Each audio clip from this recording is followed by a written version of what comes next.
The Grand Chamber of the Galactic Council stood silent. Thousands of representatives from across the galaxy filled the massive hall, their various forms reflecting the diversity of intelligent life. Some breathed oxygen, others methane. Some stood on legs, others floated in containment fields. But today all eyes focused on one empty seat. The human seat remained vacant. Ambassador Yuna should have been there. The human representative had never missed a council session in 200 years. Her absence felt wrong, like a missing heartbeat in the rhythm of galactic politics. Thexnar, the tall insectoid ambassador from Vrel, clicked his mandibles in annoyance. He addressed the council chamber with a voice that buzzed through the translation devices. Perhaps the humans are simply delayed. Their unpredictability is well known. But 3 hours passed and the human delegation never arrived. The council secretary attempted to contact Earth through the quantum communication network. The signal went through, but no one answered. They tried the human colonies on Mars, Europa, and Titan. Silence.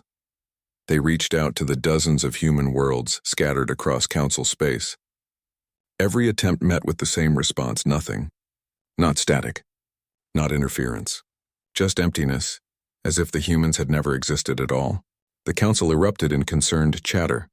Species who had known humans for generations felt a growing unease. Something was terribly wrong. Kale, the amphibious ambassador from Nepthar, rose from his water-filled chamber. His translated voice carried urgency. "We must send scouts immediately. The humans may need assistance. They have helped us countless times. Now we must help them." The council agreed. Within hours, a dozen scout ships departed for human space. The journey to Earth took 3 days at maximum speed. Every captain reported the same strange observations. Human ships drifted unmanned in space. Stations remained powered but empty. The great defensive platforms that protected the border world stood active yet abandoned. When the scouts finally reached Earth, they found something that would haunt the galaxy for generations. The planet looked perfect. Cities gleamed in the sunlight, their towers reaching toward the sky. Lights twinkled across the nightside continents. Trains ran on schedule. Power plants hummed with energy. Agricultural domes produced food that no one would eat. Everything worked exactly as it should. Except humanity was gone. 23 billion people had vanished without a trace. Every human world told the same story. Colonies that had thrived for decades stood empty. Personal belongings remained in homes. Vehicles sat parked in streets. Food cooled in refrigerators. But not a single human could be found anywhere. The scout captain, a veteran Vrelian named Taman, walked through the empty streets of Seoul. His boots echoed on pavement that should have been crowded with people. He entered homes and found pictures on walls, clothes in closets, and toys scattered across children's rooms. Everything suggested people who intended to return. But they never did. Taman's team discovered something even more disturbing. Every piece of advanced human technology had been systematically removed or destroyed. The quantum network hubs were dark, their cores extracted. Medical databases had been wiped clean. The manufacturing facilities that produced miracle cures stood empty of their most critical components. The defensive weapons that had protected council space for decades were gone, leaving only their mounting brackets behind. Humans had not fled in panic. They had left with careful planning and deliberate intention. The scouts returned to the council with their findings. The revelation sent shockwaves through the chamber. Without human technology, dozens of species faced immediate crisis. The Nepthar relied on human medical equipment to treat a genetic disorder that affected half their population. The Solteran Confederacy used human quantum computers to manage their entire economy. Smaller species depended on human defensive platforms to protect their worlds from raiders and pirates. In one day, the foundation of galactic stability had crumbled. "This must be a mistake," insisted Ambassador Hyejin, a Altarian who had worked closely with humans for 50 years. "The humans would never abandon us like this. They must have faced some threat, some crisis that forced them to evacuate. We need to find them and offer assistance." But no evidence of any threat existed. No signs of battle, no distress signals, no enemy activity. The humans had simply chosen to leave. Then 3 weeks after the discovery, a message arrived at the council chambers. The holographic display activated, showing a middle-aged human man in a simple gray uniform. The nameplate identified him as Director Minho of the Human Colonial Authority. His face carried no emotion, neither hostile nor friendly, just professionally neutral. "Greetings to the Galactic Council," Minho began. His voice was calm and measured. This message was scheduled for delivery today, 3 months after humanity's departure from Council space. By now you have discovered that we are gone. I want to assure you that this decision was made carefully and peacefully. The council chamber fell absolutely silent. Every being present leaned forward, desperate to understand. Humanity has decided to leave council space permanently, Minho continued. We have relocated our entire population to a new home far from here. This is not a result of any conflict or disagreement with the council. You have been kind hosts and fair partners. We are grateful for the 2 centuries we spent among you. Kyle felt his heart sink. Beside him, Thexnar's antennae drooped in confusion. We understand that our departure will cause difficulties, Minho said. We apologize for any hardship this creates. However, we believe this is the correct path for both humanity and the council. Our time together has ended. We wish you prosperity and peace in all your future endeavors. The director paused, and for the first time his expression changed. Something hard entered his eyes. Something that made even the bravest warriors in the council feel a chill. One final matter, Minho stated clearly. Do not attempt to follow us. Do not search for humanity's new home. Do not send expeditions into the deep void beyond council space. Consider humanity's chapter in your history to be closed. This is not a negotiation or a request. It is a statement of fact. The message ended. The holographic display faded to darkness. For a long moment, nobody spoke. Then the chamber exploded into chaos. Ambassadors shouted over each other. Species who had built their entire infrastructure around human technology demanded answers. Military commanders wanted to organize search parties. Scientists insisted they needed human knowledge to survive. Ambassador Juwan, an elderly Vrelian physicist, raised his manipulator limbs for silence. When the chamber finally quieted, he spoke in a trembling voice. Did anyone else notice what Director Minho did not say? Jiwan asked. He never explained why humanity left. He never said where they went. He never justified their decision. He simply stated facts and expected us to accept them. What does that mean? Kale asked. Jiwan's expression darkened. It means that humanity does not believe they need to explain themselves to us. It means they do not consider us equals who deserve explanations. It means we never understood our relationship with humanity at all. The terrible truth began to sink in. For 2 centuries, the Council had believed humanity to be their partners, their friends, their allies. They had worked together, shared discoveries, and built a better galaxy. But humanity had just walked away without looking back, as if none of it mattered. The galaxy trembled, not from weapons or war, but from the sudden terrifying realization that they had been abandoned by the one species they had come to depend on completely, and worse, they had no idea why. 6 months had passed since humanity disappeared, and the Galactic Council faced a crisis unlike anything in their long history. The problem started small but grew like cracks in a dam, each one weakening the structure until collapse seemed inevitable. The Nephthar were dying. Ambassador Kale stood before the emergency council session, his amphibious body trembling with exhaustion and grief. Through the translation device, his voice carried the weight of millions of deaths.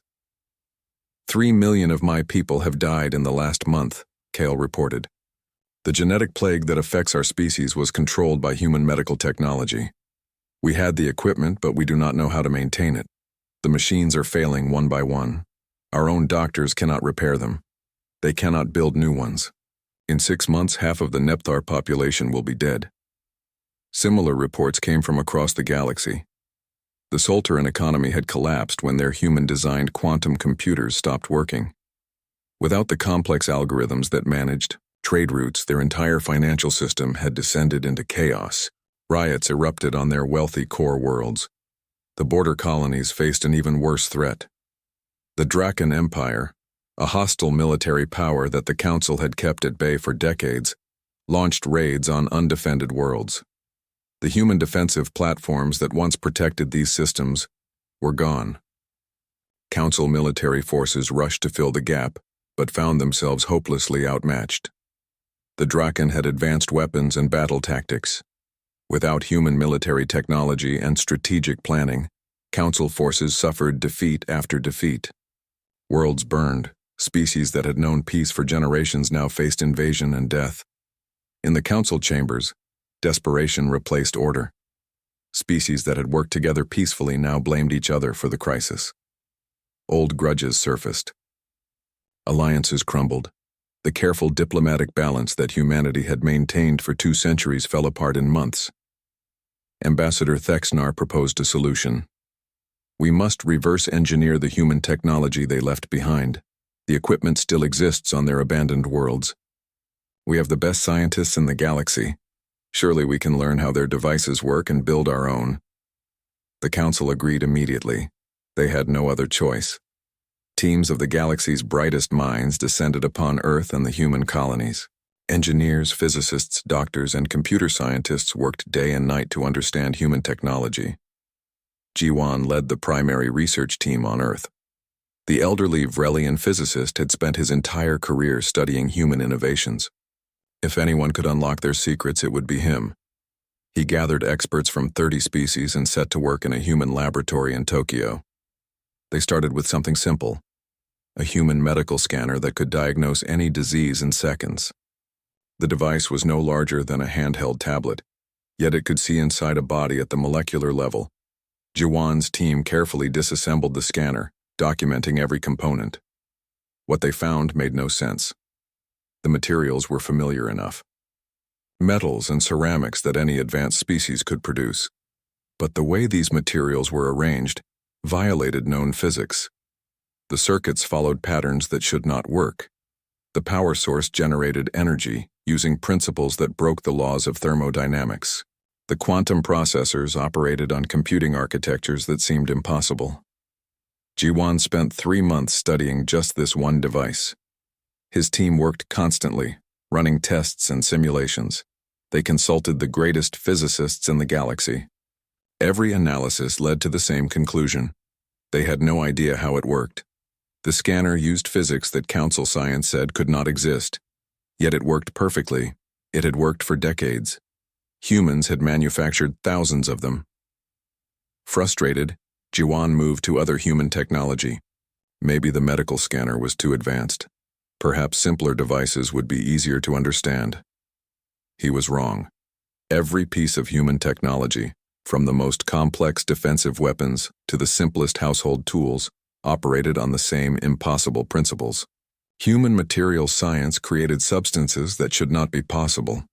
Their energy systems generated power using methods that violated fundamental laws. Their computers processed information in ways that made quantum computing look primitive. After 6 months of intensive study, Jiwan called for an emergency presentation to the Council.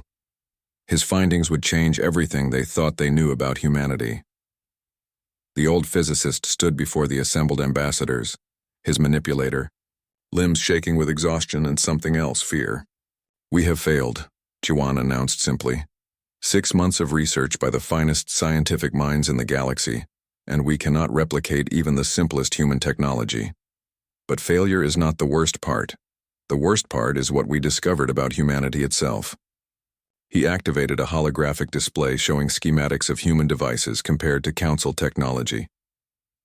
Human technology was never just 1 step ahead of ours, Jiwan explained. It was thousands of steps ahead, perhaps millions. The devices they left behind were not their best work. They were deliberately simplified, dumbed down to appear only slightly more advanced than our own capabilities. Confused murmurs rippled through the chamber. I do not understand, Kyle said. Why would humans limit their own technology? Jiwan's expression grew dark, so we would not realize how far beyond us they truly were. Every innovation they shared with us, every device they gave us, every solution they provided to our problems was a carefully crafted illusion. They made us believe we were almost there, equals that given time we could catch up to their level, but we were never close. We were never even in the same category of civilization. The implications spread through the Council like poison. For 2 centuries they had worked alongside humanity as partners. They had believed themselves to be a community of equals, each species contributing their strengths. But it had all been a lie. Ambassador Hyejin refused to accept it. The humans helped us. They saved lives. They prevented wars. Why would they do all that if they saw us as inferiors? I do not know, Jiwan admitted. But I know this. Humanity possessed technology so advanced that it appears magical to us. They could have conquered the entire galaxy easily. Instead, they lived among us, pretending to be only slightly more advanced, helping with our problems while hiding their true capabilities. A new team made an even more disturbing discovery on Earth. Historian Hyejin led an expedition into the Human Global Archive, a massive database that stored information about human history and culture. Most of the archive had been wiped clean before humanity departed, but some fragments remained. What they found in those fragments terrified the Council. The humans had been watching them, not casually but constantly and carefully. Every Council species had detailed files containing thousands of pages of analysis. The humans had rated each species on dozens of metrics: technological potential, strategic value, cultural stability, military threat level, economic utility. The reports read like a scientist cataloging laboratory specimens: cold, clinical, detached. The humans had been studying the Council the way a biologist studies insects. Most disturbing were the notations marked throughout the files. Containment status, indefinite. They were containing us, Hyejin reported to the Council, her voice hollow. All this time they were not our partners. They were our caretakers, our shepherds. They helped us not out of friendship, but out of some plan we never understood.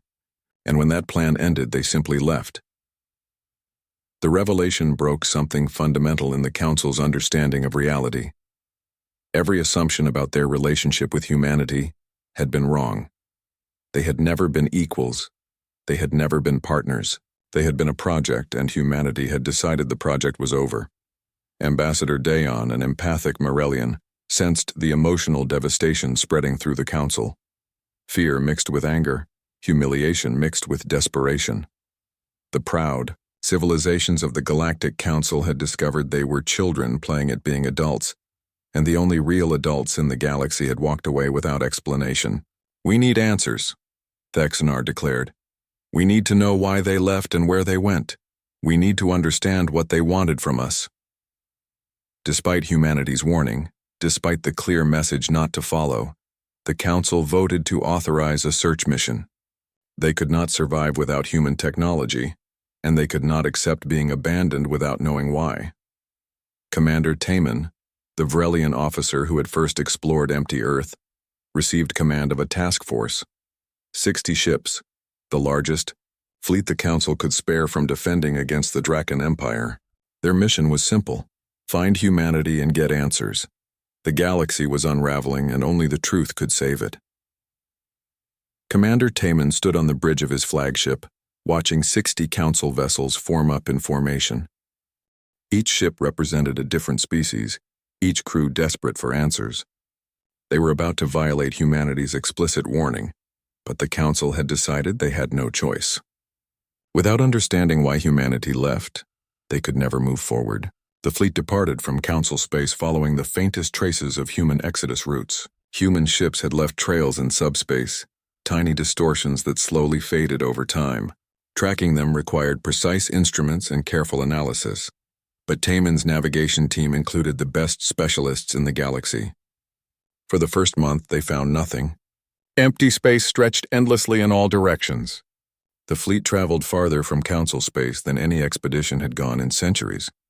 Some crew members grew nervous. They were entering regions of the galaxy that no Council species had explored. Then they discovered the first way station. It orbited a dead moon in an unremarkable system.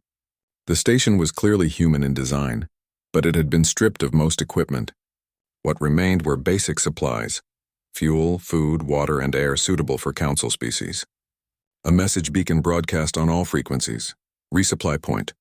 Take what you need. Taman found it strange. The humans had left supplies specifically for Council species to find, as if they expected someone to follow despite their warnings. The commander ordered the fleet to resupply and continue. They found 5 more way stations over the next 2 months, each one stocked with exactly what a Council expedition would need to survive the journey. The pattern disturbed Taman's science officer, a brilliant young Solteran named Suho. "Sir, this feels deliberate," Suho reported. "The humans placed these stations along a specific route. They are leading us somewhere." Or helping us survive the journey home when we give up, Taman suggested. Maybe, Suho agreed. But I do not think humans do anything without purpose. The fleet's xenopsychologist, Dayon, grew increasingly uneasy. The empathic Morellian could sense emotions across vast distances, and something about the space ahead felt wrong to her. Not hostile, but heavy with intention. Like standing at the edge of a cliff knowing someone wanted her to jump. We should turn back, Dayon warned during a senior staff meeting. I feel something waiting for us. Something vast. I do not think we are ready for it. But the fleet had traveled for 3 months. They had used more than half their supplies. Returning was nearly as dangerous as proceeding. Taman made the difficult decision to continue forward.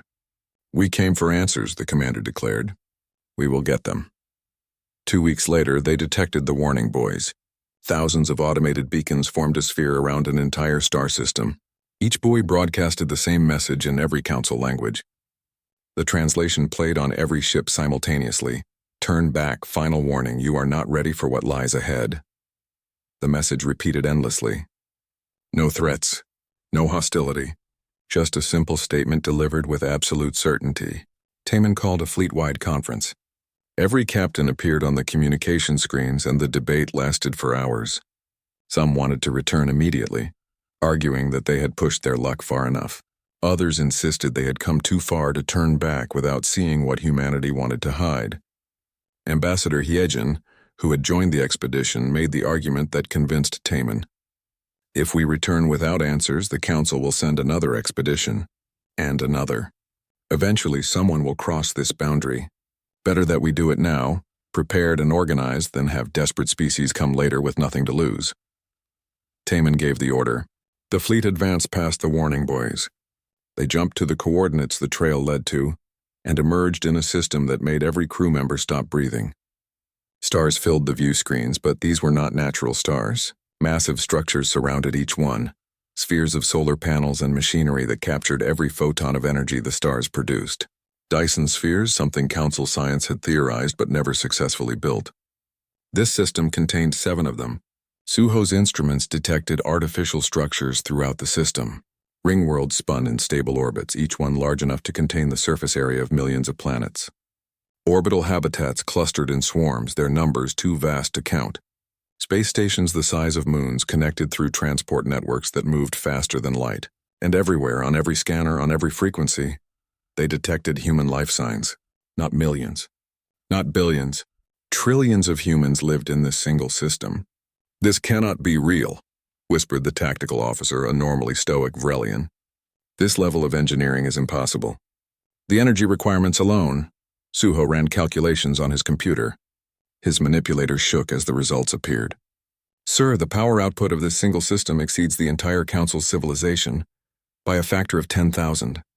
The resources needed to build these structures would require mining entire star clusters. The technology to maintain them is beyond anything we can imagine. Taman felt something break inside his understanding of reality. The council had believed themselves to be an advanced civilization, masters of their region of space. But this was something else entirely. This was a civilization that had transcended normal limits, that had reshaped entire star systems to their will, and humanity had built it all in the 2 centuries since joining the council. Or perhaps they had built it earlier, and this was merely one system among many. A ship appeared on the scanners. It emerged from faster-than-light travel, with a grace that made council vessels look clumsy by comparison.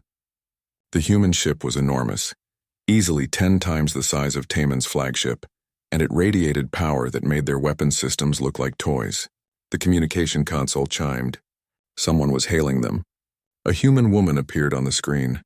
She wore a military uniform with captain's insignia, and her nameplate identified her as Captain Borum of the Human Defense Fleet. She looked young, perhaps 30 years old, with sharp eyes that missed nothing. Council vessels, you have entered human space without authorization, Borum stated calmly. This is unexpected, but not entirely surprising. You were warned not to come here. Taman stepped forward. Captain Borum, I am Commander Taman of the Galactic Council. We come seeking answers. Humanity's departure has caused a crisis. Millions are dying. We need to understand why you left.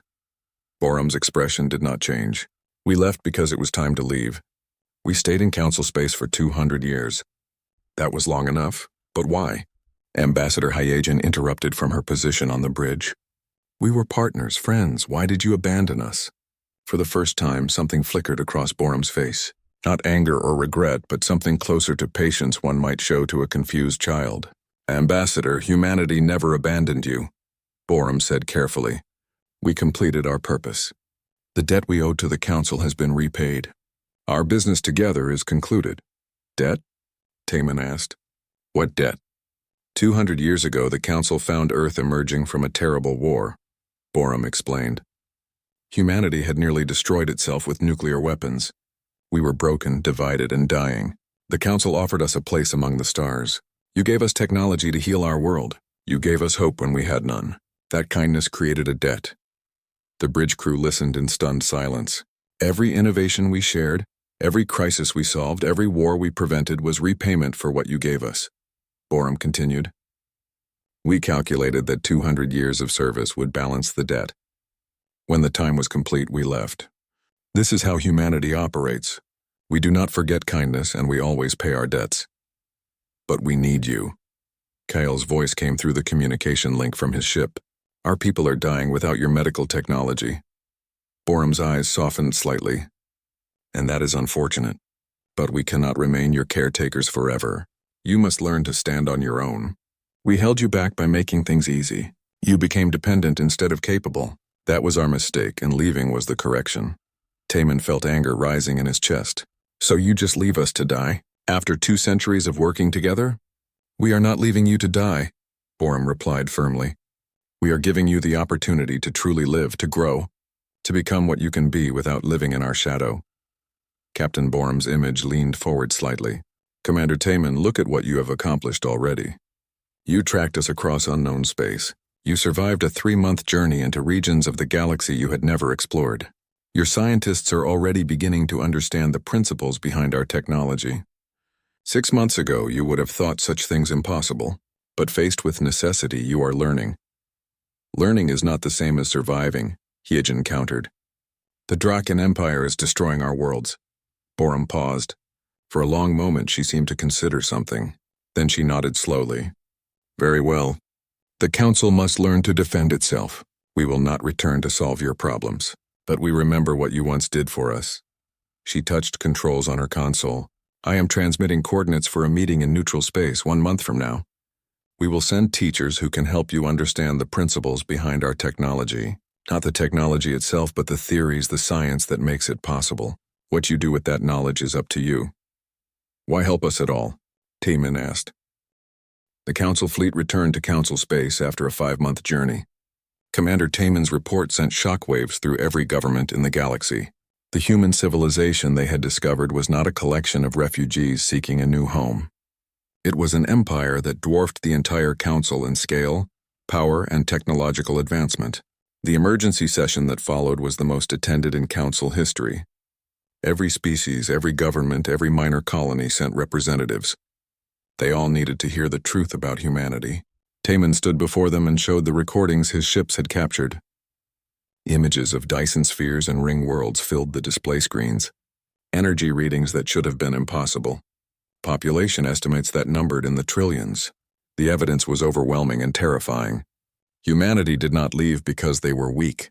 Taman concluded his report. They left because they had outgrown us so completely that staying was meaningless to them. We were never their equals. We were never even close. The chamber erupted in arguments. Some ambassadors refused to believe it. Others demanded the Council prepare for war, insisting that such a powerful civilization must be a threat. A few simply sat in shock, trying to process the implications. Ambassador Jiwan, a Vrelian xenoanthropologist who had spent 40 years studying human culture, requested permission to speak. The elderly scholar had been one of humanity's closest friends in the Council. If anyone could explain their behavior, it would be her. I believe I understand why humanity left, Jiwan began quietly. And the answer is both beautiful and terrifying. The chamber fell silent. Humans have a concept they call reciprocity, Jiwan explained. It is a deep cultural value about balancing debts. When someone helps them, they feel obligated to help in return, not out of law or contract, but out of personal honor. 200 years ago, we found Earth after they had nearly destroyed themselves in global war. We offered them the stars. We gave them technology to heal their world. To humans, this created a debt. But we asked for nothing in return, Ambassador Kale protested. We helped Earth because it was the right thing to do. Exactly, Jiwan agreed. And that made the debt even more powerful in their eyes. For 2 centuries, humanity worked to repay that debt. Every innovation they shared, every crisis they solved, every war they prevented was payment. When they calculated that the debt was balanced, they left. To them, it was the honorable thing to do. So we meant nothing to them? Yijin asked, her voice breaking. 200 years of cooperation, friendship, working together, and it was all just transaction? Jiwan shook her head sadly. I do not think humans see it that way. I think they genuinely cared about us, but they also believed that staying longer would harm us. They were right. We had become dependent on them. We stopped innovating because humans always had better solutions. We stopped growing because humans solved our problems. In their minds, leaving was an act of kindness. The debate continued for days, but it changed nothing. Humanity was gone, and the Council had to survive without them. Then the Draken Empire launched their largest invasion yet. The hostile empire had been watching and waiting. With humanity gone and the Council in chaos, they saw opportunity. A fleet of 300 Draken warships crossed the border and attacked 15 Council worlds simultaneously. The Council fleet responded immediately, but the battle was a disaster. Draken weapons tore through Council shields like they were paper. Draken armor resisted everything the Council threw at them. In 3 days of fighting, the Council lost 40 ships and failed to stop a single Draken advance. Worlds fell, cities burned, millions died. The Nepthar homeworld came under direct attack. Ambassador Kale watched from orbit as Draken bombardment destroyed the medical facilities that kept his people alive. The genetic plague that human technology had controlled now spread unchecked. His species faced extinction within a year. In desperation, the Council sent an emergency envoy to the coordinates Captain Borum had provided. Ambassador Jaehyun, a young Vrelian diplomat known for his honesty and sincerity, volunteered for the mission. Everyone knew it was probably useless. Humanity had made their position clear, but they had to try. Jaehyun traveled alone in a small diplomatic shuttle. When he arrived at the neutral coordinates, a human ship was already waiting. Captain Borum herself received him aboard her vessel. The human captain met him in a simple conference room. No guards, no weapons, just 2 beings talking. Ambassador Jaehyun, Borum greeted him. I assume the Council faces difficulties. We are dying, Jaehyun said simply. He was too exhausted for diplomatic language. The Draken Empire is destroying our worlds. The Nepthar will be extinct in months. Our medical facilities are failing. Our defense systems cannot protect us. We came begging for your help, and I know you will refuse. But I had to try. Borum listened in silence. Her expression revealed nothing. Please, Jaehyun continued. If you ever cared about us at all, help us now. You have the power to stop this. You could save millions of lives. We could, Borum agreed. But we will not. Jaehyun felt his heart sink. He had expected this answer, but hearing it still hurt. The Council must learn to stand on its own. Borum continued. If we return every time you face a crisis, you will never grow. You will remain children forever, calling for adults to solve your problems. That is not kindness. That is cruelty. Even if millions die? Jaehyun asked bitterly. Even then, Borum said firmly. Because billions more will live if you learn to be strong. Jaehyun stood to leave. There was nothing more to say. Humanity had abandoned them, and no amount of begging would change their minds. Wait, Borum said. I said we will not return to fight your battles. But we remember what the Council did for us 2 centuries ago. Sit down, Ambassador. Let me tell you what humanity is willing to offer. Jaehyun sat back down, confused. We will not send fleets to fight the Draken, Borum explained. We will not give you weapons or defensive platforms. We will not solve your problems for you. But we will send teachers. She activated a holographic display showing complex scientific theories and mathematical formulas.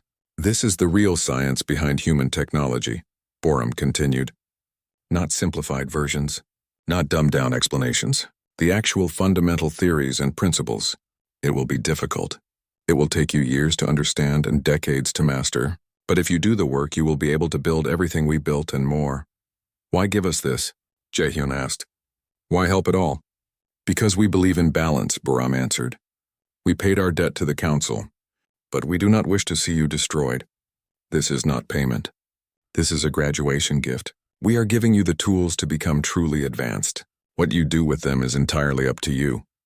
She stood and walked to the window, looking out at the stars. 200 years ago, the council made a mistake, Boram said quietly. You gave Earth advanced technology without teaching us the science behind it. We became dependent on council knowledge instead of developing our own. It took us 50 years to break free of that dependence and begin true innovation. We will not repeat that mistake with you. So you are doing this for our own good? Jaehyun asked skeptically. We are doing this because it is right, Boram corrected. And because humanity believes that intelligence deserves a chance to flourish. You have that intelligence. You simply need to stop looking for others to solve your problems and start solving them yourselves. 2 weeks later, a small human ship arrived in council space. Dr. Seojin, a human physicist with gray hair and kind eyes, stepped off the transport carrying several data storage cores. The council's greatest scientists gathered to meet him. They expected him to hand over blueprints for weapons or defensive systems that could stop the Draken. Instead, he gave them something far more valuable and far more difficult. Pure theory. The data cores contained thousands of scientific papers explaining the fundamental principles of advanced physics, materials science, energy generation, and quantum mechanics.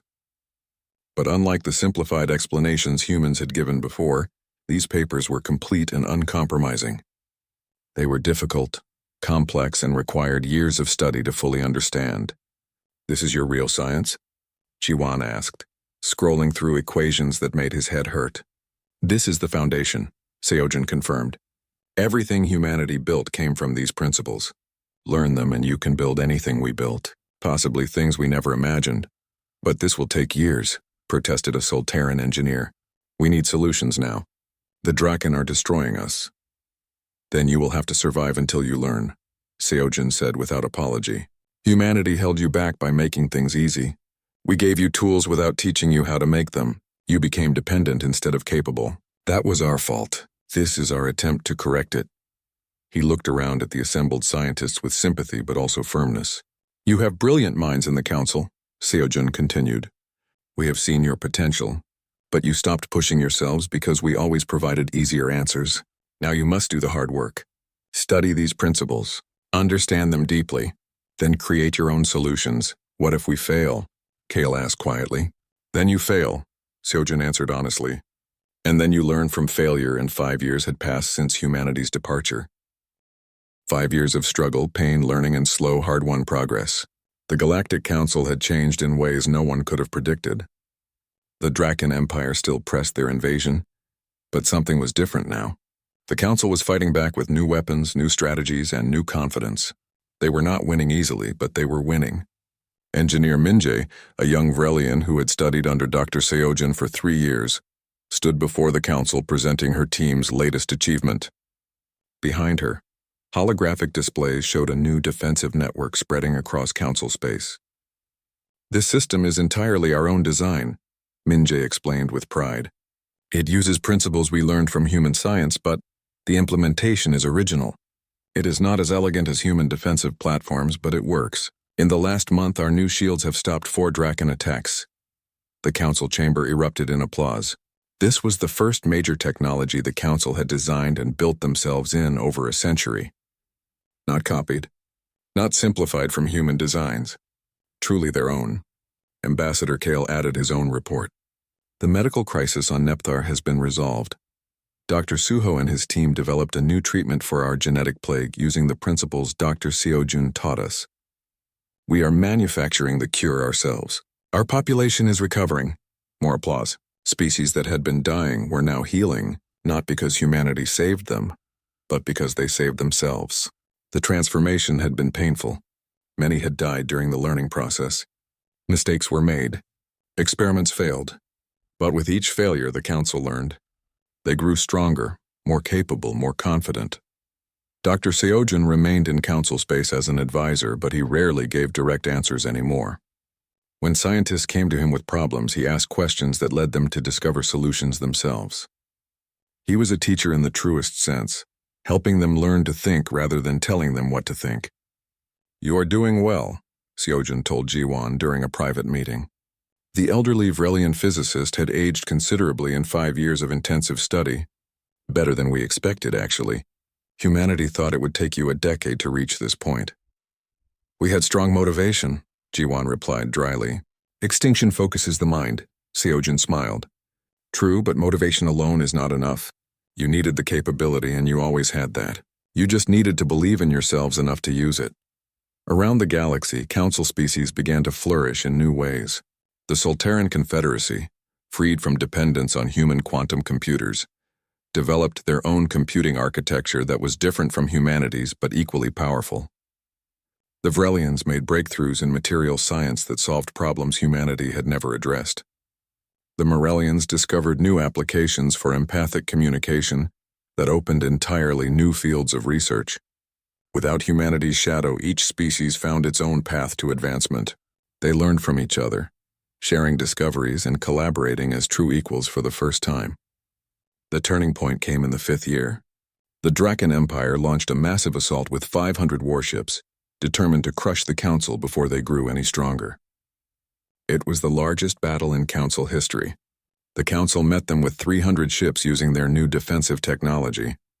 The battle lasted 3 days and was fierce, but when it ended, the Draken fleet retreated in defeat. The Council had won a major military victory using their own weapons, their own tactics, their own strength. Commander Taman, now promoted to Fleet Admiral, stood on the bridge of his flagship as the last Draken ships fled. Around him, his crew celebrated. They had proven something important, not just to the Draken, but to themselves. They could stand alone. 20 years after humanity's departure, the Council had become something new. Not a collection of species dependent on one advanced civilization, but a true partnership of equals, each contributing their strengths. Long-range scouts detected something extraordinary at the galaxy's edge. A new spacefaring civilization had emerged. The Kalith, insectoid beings of remarkable intelligence, had just achieved faster-than-light travel. An emergency council session debated what to do. They could contact the Kalith immediately, offering advanced technology and bringing them into council space. It was what the old council would have done. It was what the council had done for humanity 2 centuries ago. But Ambassador Yuna, who had been humanity's representative before their departure and now served as an elder stateswoman of the council, argued against it. "We should let them develop naturally," Yuna proposed. "We can watch from a distance, offer subtle guidance if they face extinction-level threats, but otherwise let them find their own path. When they are ready, when they have developed their own science and their own confidence, then we can meet them as equals." "But they could benefit from our help," argued a younger ambassador. "We could save them decades of struggle. Or we could make them dependent," Yuna countered. "The way we were dependent on humanity. The way humanity was dependent on us. We learned the hard way that giving too much help can be more harmful than helpful." The council debated for weeks but ultimately agreed with Yuna's wisdom. They watched the Kelith from afar, studying their culture and development. When the Kelith faced their first major crisis, a plague that threatened their homeworld, the council was tempted to intervene. But they held back, trusting the Kelith to find their own solution. And after months of struggle, the Kelith did. Their scientists developed a cure using their own science. The victory made their civilization stronger. 30 years after the plague, the Kelith made first contact with council space on their own terms. They arrived not as primitives seeking help, but as confident explorers ready to meet their neighbors. The council welcomed them as equals, and the Kelith joined the galactic community standing on their own 2 feet. 50 years after humanity's departure, a new message arrived at council chambers. It came without warning, transmitted on old human frequencies that had been silent for decades. Captain Borum appeared on the display, though she was clearly older now, her hair graying and her face lined with age. But her eyes still held the same sharp intelligence. "Greetings to the Galactic Council," Borum began. "Humanity has been watching you from a distance. We wanted to see if you would grow or collapse after we left. We are pleased to report that you have exceeded our expectations." The council chamber held its breath. "You have become what we always hoped you would be," Borum continued. "Not copies of humanity, but yourselves fully realized. You have developed your own science, your own culture, your own strength. You handled the Keyleth situation with wisdom that impressed us. You have truly ascended." Borum smiled slightly. "Therefore, humanity formally requests to re-establish diplomatic relations with the Galactic Council. Not as mentors and students, but as equals. We believe we have much to learn from each other now." The message included a proposal for trade agreements, scientific collaboration, cultural exchange, and mutual defense treaties. Everything suggested partnership between mature civilizations rather than the unequal relationship that had existed before. Ambassador Jae-hyun, now an elder statesman himself, led the council's response. He remembered his desperate mission 50 years ago, when he had begged humanity for help. How different things were now. "Humanity's request is accepted," Jae-hyun announced formally. "We welcome the opportunity to work together again, this time as true partners." Within months, human ships returned to Council space. But the dynamic had changed completely. Council scientists collaborated with human researchers on equal terms. Council diplomats negotiated with human ambassadors with mutual respect. Council military officers trained alongside human captains, learning from each other rather than one teaching the other. Dr. Seo-jun, now elderly, and finally preparing to return home, gave a farewell speech to the scientists he had taught. "When I first came here 50 years ago, you were like children," Seo-jun admitted. "Not because you lacked intelligence, but because you lacked confidence. You had become comfortable letting humanity solve your problems. We had to leave to force you to grow." He looked around at faces from dozens of species, all brilliant scientists who had transformed their civilizations. "But you were never really children," Seo-jun continued. "You were always capable of greatness. You just needed to discover that for yourselves. Humanity's greatest gift was not our technology. It was forcing you to discover that you never needed us at all." Min-jae, now a leading engineer, asked the question that had haunted them for decades. "Did you always plan to come back?" Seo-jun smiled. "We hoped to, but we would not have returned if you had remained dependent.